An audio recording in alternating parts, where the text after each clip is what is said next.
বাংলাদেশ এখন ভয়াবহ অস্থিরতার সময়ের মধ্য দিয়ে যাচ্ছে।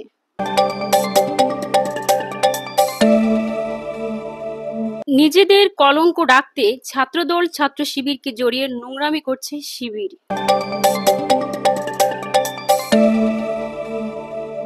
বাংলাদেশ এখন পুরোপুরি অস্থির সময়ের মধ্য দিয়ে যাচ্ছে।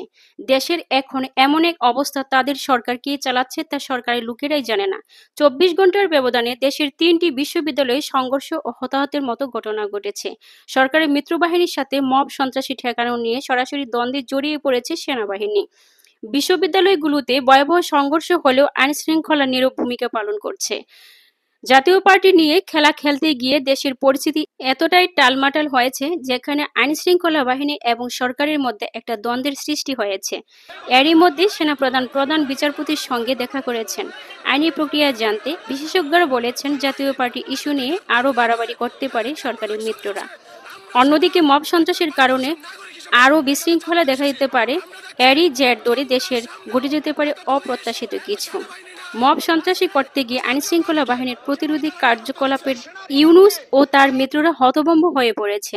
আবার নুরুল হক নূরকে হসপিটালে দেখতে গিয়ে আসিফ মাহমুদ বলেছেন, নুরুল হক নূরের উপর যে হামলার ঘটনা ঘটেছে তা আওয়ামী লীগের আমলেও ঘটেনি, যা এই সরকারের আমলে ঘটেছে।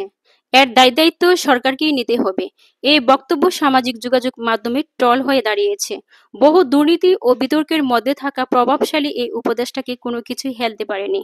সেই উপদেষ্টা বলেছে, এই সরকার থেকে আগের সরকারই ভালো ছিল। তবে কি সরকারের ভেতর আরেক সরকার আছে? প্রশ্ন উঠেছে জনমনে। আবার এই সরকারের উপদেষ্টাই বলেছে, হামলার দায় সরকারকেই নিতে হবে। আসিফ মাহমুদ আইনশৃঙ্খলা রক্ষার কমিটির উপদেষ্টা সদস্য। গোপালগঞ্জের ঘটনা নিয়ন্ত্রণ করেছেন পুলিশ সদর দপ্তর থেকে তিনি নিজে। অথচ নুরুর উপর হামলার দায় সরকারের উপর। তবে কি সরকারের ভেতরে আরেক সরকার আছে? প্রশ্ন সবার।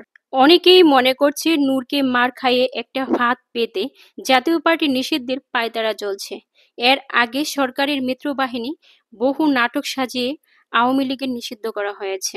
জাতীয় পার্টির নিষিদ্ধের খেলা দেখে মনে হচ্ছে, ইউনূস বাহিনী সেনাবাহিনীর উপর ভর করে জাতীয় পার্টি নিষেধের খেলায় মেতেছে। ইউনূসপন্থীরা বেশ কিছু কৌশল চালিয়ে পুরো মাঠ দখল করার চেষ্টা চালাচ্ছে। অপর পাশে আওয়ামী লীগ দীর্ঘদিনের সাংগঠনিক অভিজ্ঞতা ও শক্তি দিয়ে এখনো শক্ত অবস্থানে রয়েছে। আওয়ামী লীগের হাইকমান্ড মনে করছে, নিজেদের রাজনৈতিক অভিজ্ঞতা, কৌশলগত মিত্রতার মাধ্যমে নির্বাচনী মাঠে নামাই হবে সবচেয়ে কার্যকর পদক্ষেপ। রাজনৈতিক বিশ্লেষকেরা মনে করছে, আওয়ামী লীগের এই পদক্ষেপগুলোর মধ্যে একটি হলো ইউনূস সরকারকে কোণঠাসা করা, জনগণের সামনে নিজেদের গ্রহণযোগ্যতার চিত্র তুলে ধরা, বিরোধী আন্দোলনে বিরোধ সৃষ্টি করা। আওয়ামী লীগের তৃণমূল নেতাকর্মীরা উজ্জীবিত হয়ে উঠেছে। বিভিন্ন অঞ্চলে সভা সমাবেশে তারা স্লোগান দিচ্ছে, দেশ বাঁচাতে ঐক্য, আওয়ামী লীগ জনগণের ভোটে স্থিতিশীলতা থাকবে। এদিকে জাতীয় পার্টি মনে করছে, আওয়ামী লীগের সমর্থনে তাদের ভোট বাড়াতে সাহায্য করবে মাঠ পর্যায়ে। বিশ্লেষকেরা মনে করছে, এবার ইউনূসের জন্য বড় ধরনের চ্যালেঞ্জ আসছে। আওয়ামী লীগ যদি মাঠে নামে তবে নির্বাচনী কৌশল ধাক্কা খাবে। এতে ইউনূসের জনপ্রিয়তা যেমন হ্রাস পাবে, তেমনি রাজনৈতিক অবস্থানও দুর্বল হয়ে পড়বে। অনেকেই বলছে, ইউনূসের সময় এবার শেষ হয়ে আসছে। সব মিলিয়ে বলা যায়, আওয়ামী লীগের এই কৌশলগত বাংলাদেশের রাজনীতি নতুন সমীকরণের মোড় তৈরি করছে। আওয়ামী লীগের এই আন্দোলন সরাসরি ইউনূসকে চাপে ফেলেছে। এই নিয়ে ইউনূস আতঙ্কের মধ্যে এখন সেফ এক্সিট চাইছে। ইতিমধ্যেই বিভিন্ন রাজনৈতিক দলগুলো নিয়ে বসতে চাইছে। ঢাকা বিশ্ববিদ্যালয়ে ডাকসু নির্বাচনকে সামনে রেখে নারী শিক্ষার্থীকে কেন্দ্র করে কুরুচিপূর্ণ মন্তব্যকে ঘিরে নতুন করে উত্তাপ ছড়িয়ে পড়েছে রাজনীতিতে।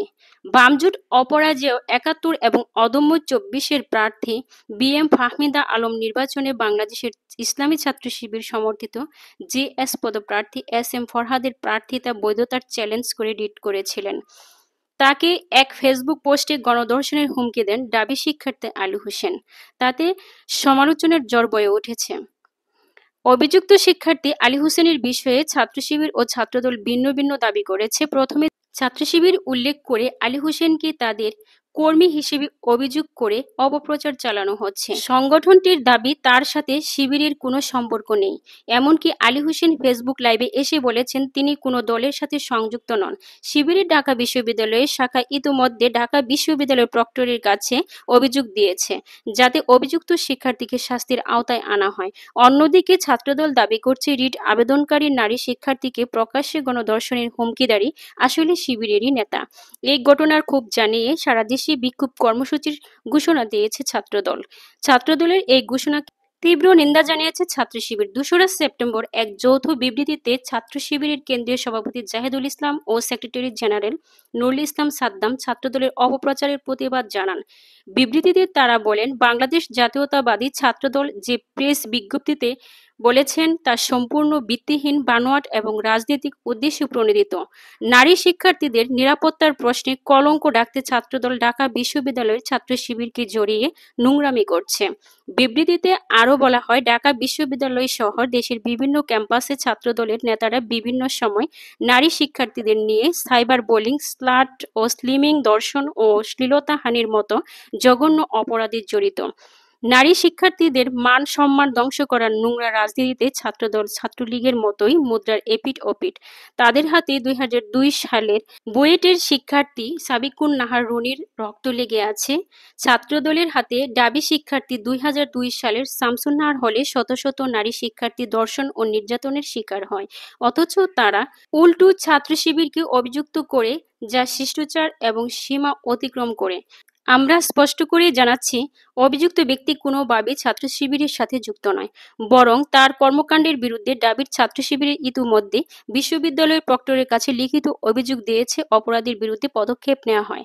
ছাত্র শিবিরের পক্ষ থেকে বিবৃতিতে আরও বলা হয়, নারী শিক্ষার্থীদের নিরাপত্তা ও সম্মানের প্রশ্নে আপোস করে না, কিন্তু নারী নির্যাতনের সংবেদনশীল বিষয়কে ব্যবহার করে সস্তা রাজনীতির ফায়দা লুটতে ছাত্রদলের আসল চেহারা আজ সবাই চিনতে পেরেছে।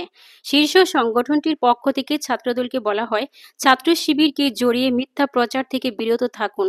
কোনো কিছু হলে ছাত্র শিবিরকে দায় দিয়ে দেন। জঘন্য দেউলিয়াপনা রাজনীতি বন্ধ করুন।